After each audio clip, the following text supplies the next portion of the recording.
Mad Dog is still with us. Glockenspiel has given him a severe warning, and he has been ordered to write a letter of apology to Gecko's parents. 0845. Had our first history lesson with Mr. Crispo. He's wickedly old. Simon reckons he may be 90. He told us he fought in North Africa during the Second World War. This term, we are studying the Anglo-Zulu Wars of 1878 to 79.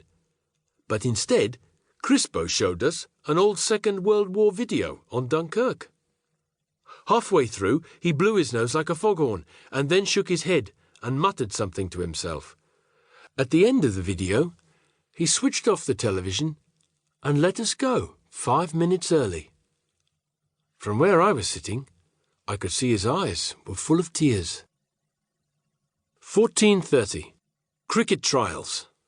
Although I was the best cricketer at my primary school, not that difficult considering most of the school was girls, I felt very nervous about my first go at high school cricket. The under-14 cricket coach is the Gov, much to my delight. He stalked around with his pipe and a shooting stick, making crazy comments like, "Greenstein, that forward defensive is about as porous as a whore's drawers." Simon is an excellent cricketer, and he smashed my first leg spin delivery out of the nets and onto a nearby field. To my horror, I realised that the ball had come to rest in the middle of the first-team practice session. The cricket gods all stopped and glared at me as I picked up my ball. I just about managed to squeak out an apology and then tore back to the nets. Mad Dog is a fearsome bowler, fast and wild. He nearly killed Vern with a vicious bouncing delivery that reared up at my terrified cubicle mate. Rambo charges in to bowl with real aggression and savagery, but lets the ball go rather slowly. The Gov told him he should take the fridge off his back, which made us all laugh. Rambo glared at me, and my laughter fizzled out instantly. This school is turning me into a coward. At the end of the practice, the Gov told us we were the crappiest bunch of cricketers he'd seen in years. The first match is at the weekend, and the side will be announced on Friday. Crossing fingers. 18:30. Prep. 2-hour nightly homework session. Was interrupted by Fatty's farting, which led to a complete classroom evacuation. Fatty pleaded that the beef stroganoff was off, and the terrible smell was not his fault. Bert was so livid that he ordered Fatty to shut up and then beat him savagely on the fingers with a blackboard duster. This form of torture is called finger tongs. Mad Dog handed me a first draft of his apology letter to Gecko's parents. He reckons that because I won the scholarship, I was the ideal person to check his effort. Here follows the original. Dear Mr. and Mrs.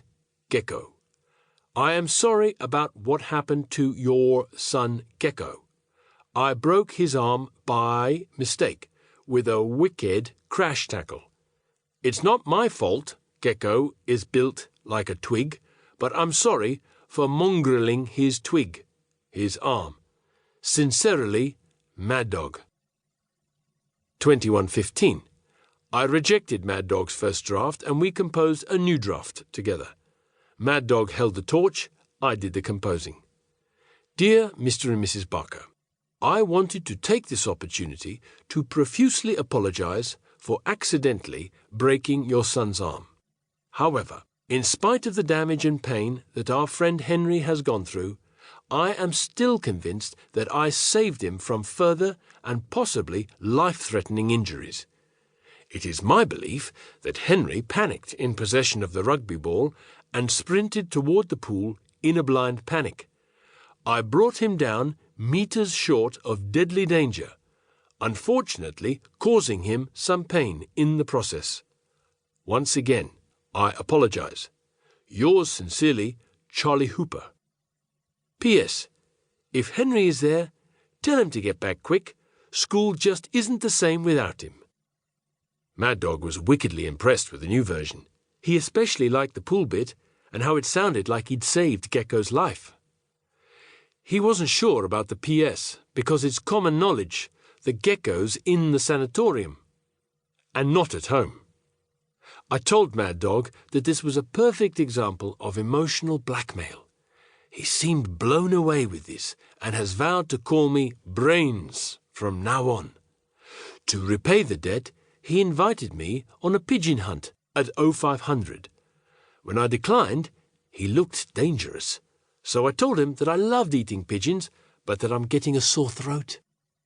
On his way to bed, Mad Dog poured a glass of water over Vern's sheet and then woke up the dormitory, who all sneered and mocked poor Vern while he changed his bedding again.